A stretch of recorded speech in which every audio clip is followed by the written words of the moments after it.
song coming on was "Life is a Highway," and I figure, you know, as a bridge guy, you got to throw a little "Life is a Highway" there. You can't help but smile at that song.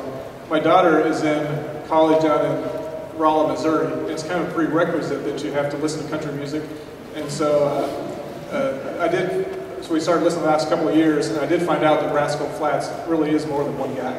So he sings that song, that group does. Boy, thank you so much for coming out. For braving the cold and blowing in here. I really appreciate it. And thank you to EFCO, Al Jennings and your team. What a beautiful place. We wanted to have somewhere construction-ish, but clean. So that was not our shop. So this is a great place for that. And I appreciate you coming. Al also told me that Tom Latham is the one that's resigned from this seat, or is going to at the end of the year, and he worked for EFCO back in Ames when he was going to school. So Al says that we helped motivate him to find a different line of work because he was doing this hard work of construction. But many of you know, and I'm proud to say that I haven't been a politician. I'm an engineer, a numbers guy, a bridge builder, a small business owner, a conservative, a man of faith, a foster parent. And then most importantly, though, I'm a husband of 25 years to my lovely wife, Lori, who's right in front. Please give her a round of applause.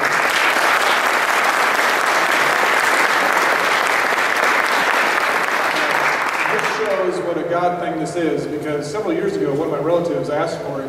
Robert seems to kind of like politics. If you ever ran for something and was like a senator, what would we call you? And she said, the ex-wife. So she was not going to be married to a politician, but God's been working on her, and so she came around. And now, and you also met my son, Rob, and he is with his government class from Iowa Christian, so we can give a big yell from Iowa Christian. Give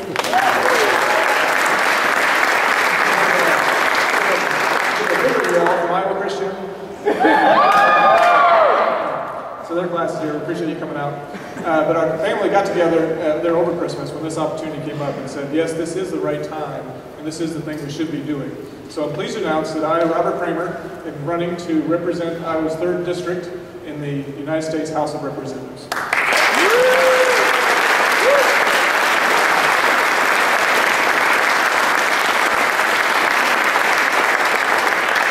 Following up on something Steve said, the Ford has some commercials out there comparing and or.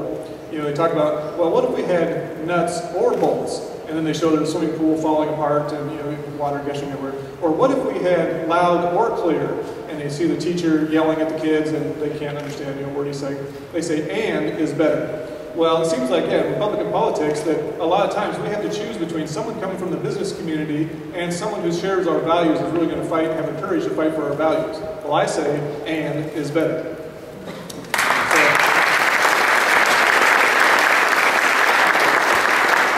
Just to tell you a little bit about me, I grew up outside of West Des Moines and was the youngest of 6 kids. But I didn't have to look to Hollywood or the NFL or anywhere else for role models. I was really privileged to have parents that I really looked up to. And I can remember at age 12 thinking, I want to be like my parents. And it was such a great foundation. I can remember learning that what a strong family foundation was, and they taught me the importance of faith in God, giving back to others. And I also watched them experience the American dream like our founders had intended our country to be.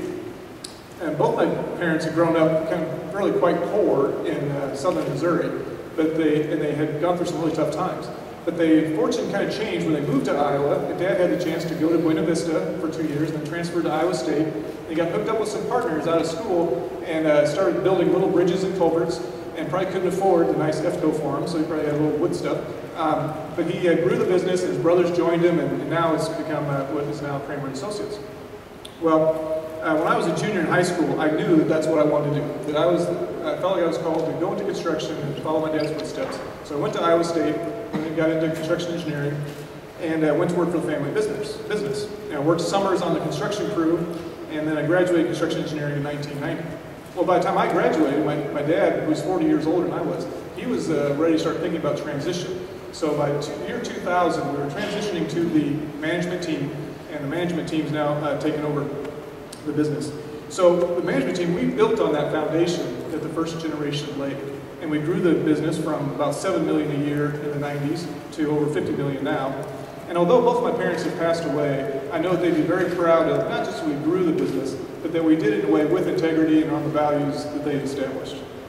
But I've found that running a business and growing a business is getting harder and harder.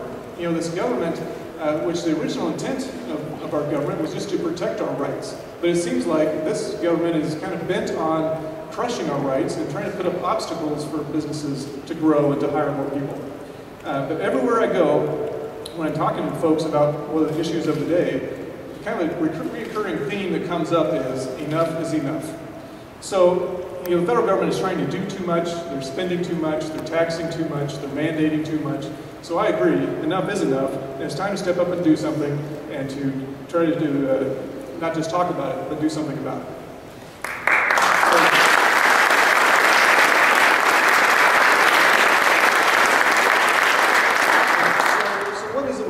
For in America. You know, what is our vision? What can you imagine in America where, you know, we not only balance the budget, but we actually spend less than we bring in and could start reducing that $17 trillion debt that's going to be crushing our, you know, our kids and grandkids?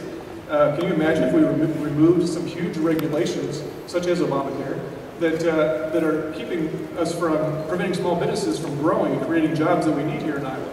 But what if we remove that scare of cap and trade, that energy tax that's kind of looming in the background? I mean, businesses all over the country are sitting on the sidelines right now and they're not able to expand and not able to hire more people because they don't know when the next shoe is going to drop. We need someone who understands business and can help Main Street businesses and help turn Washington from these policies of this administration and instead on a new path. That path is one of limited government and unlimited opportunity for the 3rd District and for America. Can you imagine the economy growing at 5% instead of 2%? I mean, just that change alone would help put people back to work. Just giving the economy the right signals that you're on the right track could get things going. I also want to dig into this budget, being a numbers guy. I want to dig into this budget and root out billions of dollars of waste and spending that we're spending on things that we don't need. And we built a bridge over Fremont, Nebraska that we finished the bridge last year. And we literally spent an extra few million because the federal government said we couldn't touch the sand out there in the Platte River. There's hundreds of miles of sand, but we had to build a temporary bridge as access to build the bridge, to build the real bridge, because they didn't want to stir up this fish. The pallid sturgeon might be spawning in that area or something. So to protect that fish, they spent millions to do it when there's a couple hundred miles of river there that those fish could go to. But that's the kind of thing we gotta get rid of, so we can spend our money more wisely and save billions in the process.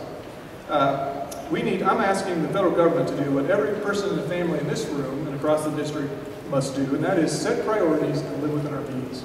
You know, we have to make some tough choices as a nation, and now is not the time to shrink away from that responsibility. You know, we don't want to be the generation of Americans that left the country worse off than the way we found it, leave it worse for our kids than the way we found it. If we're to be successful in restoring, that promise to a brighter future for our children and grandchildren, we must put in solutions that will allow us to succeed. And this is what I've done through my whole career.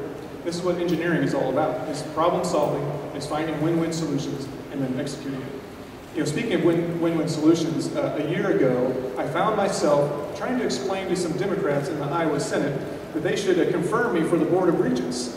Governor Branstad had nominated me for the board, and I needed their confirmation to get on the Board of Regents.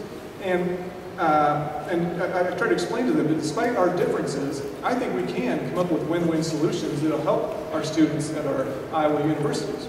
But they would have nothing of it. They wanted to really focus on and go after me for my stand on one man, one woman marriage and on protection of the unborn. And I realized it really opened my eyes to a lot of things. And I think the average Iowan looking at that saw that wasn't fair, that I wasn't being treated right. And even the Des Moines Register editorialized that they should have confirmed me because they know that we shouldn't have a litmus test for our people serving on these boards. Well, in fact, our Iowa Constitution specifically says there shall be no religious test for serving in office or serving on these boards. And yet that's what they did. But from that ordeal, I think Iowans can take away from it, one, that I have the courage to stand up for my values and stand up for my convictions. And I'll go to Washington and stand up to leadership of both parties to do what's right. Two, that I have the demeanor to work with people and try to be reasonable even when I think they're being unreasonable. And three, I'm always looking for win-win solutions to help us move forward. So if you'll give me the honor of serving as your congressman in Washington, I want to be a congressman who serves his constituents. I want to be your servant. I'm not going to Washington to report back to you what they tell me there, and that I hear from on high. I want to take what you say, take your voice to Washington, and give them an earful of Iowa for a change. So,